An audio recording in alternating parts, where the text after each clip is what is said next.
Hello, everybody. Welcome to learn our course called Native Architecture. In this lesson 22, we will study the architecture of the Kubernetes.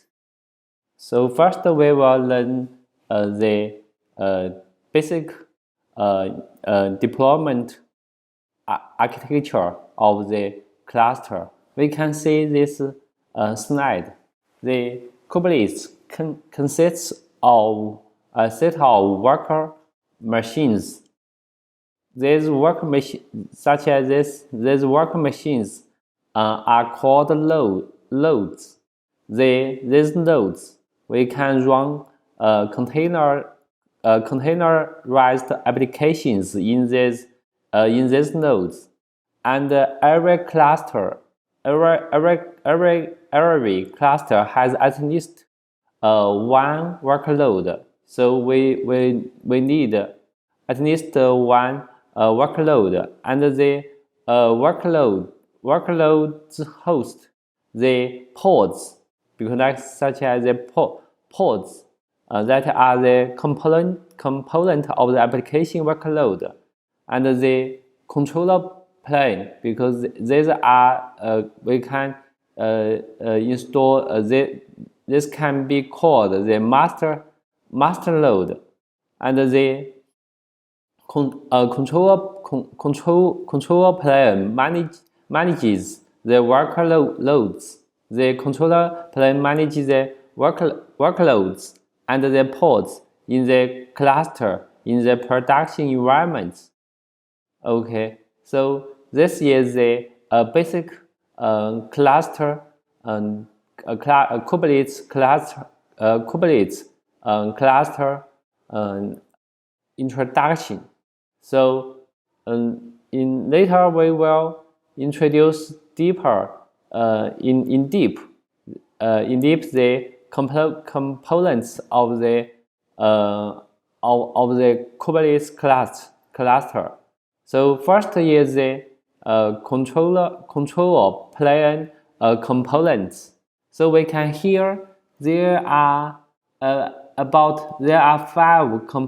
components in the controller plane. The control plane's components make global decisions about the cluster, such as the, for example, schedule to schedule the workload, which load to run, and as well as detecting and responding to cluster events.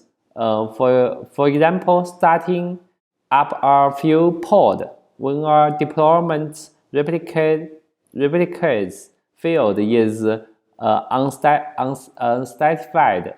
Okay, so this is the this is the controller plane components mission. So first we will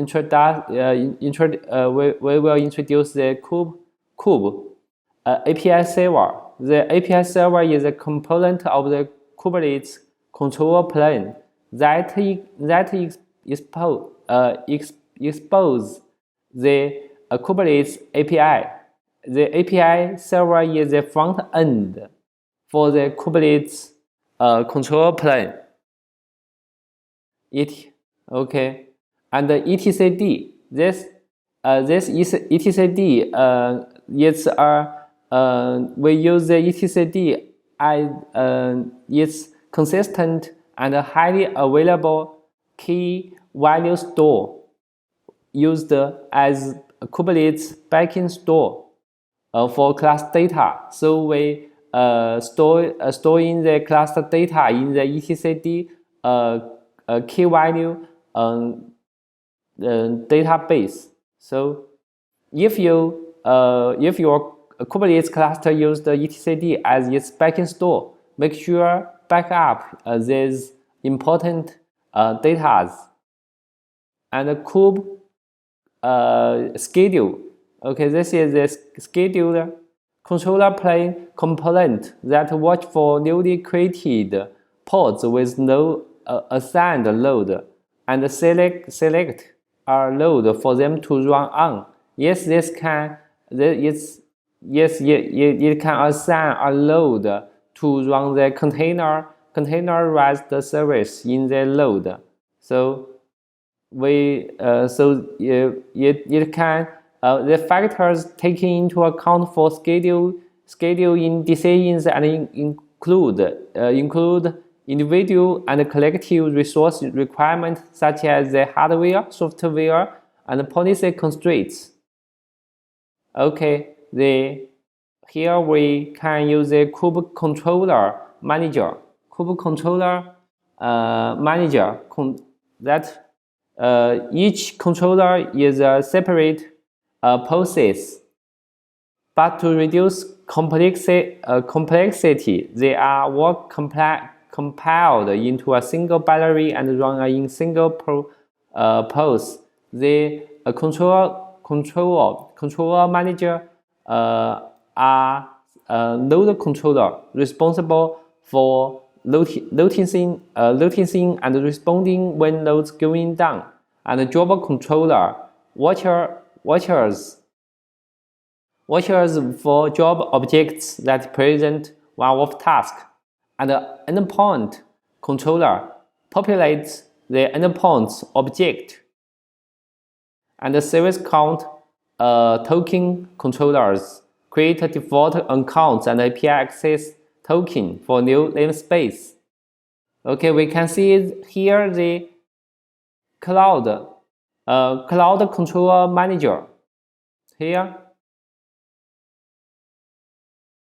a Kubernetes controller plane components that embed cloud-specific control logic. The cloud controller manager lets you link your cluster into your cloud provider's API. And separate out the components that interact with the cloud platform from components that only interact with your cluster. So it can in between the cloud provider API and our control plane. Okay, and so now we just introduced the control plane components. Now we just introduce the load components. Load components run on every loads, meaning maintaining running pods and providing Kubernetes runtime environment. So we can hear the Kubernetes, an agent that runs on each load in the cluster. It makes sure that containers are running in a pod. The Kubernetes takes a set of pod specs that are provided through various mechanisms and ensures that the containers described in those pod specs are running and healthy. Okay, this is what the Kubernetes to do. And the kube proxy. Kube proxy is a network proxy that runs on each node. It runs each node in your cluster, implementing part of the Kubernetes service concept. And the kube proxy maintains network rules on nodes. And the network rules allow network communication to your pods from network sessions inside or outside of your cluster. And the container runtime, such as the Docker. The container runtime is the software that is responsible for running containers. Kubernetes supports several container runtimes, such as Docker, container CRI-O, and any implementation of the Kubernetes container runtime interface. Okay, that's all. We have introduced the Kubernetes controller plane component and the load component. That's all. Thank you.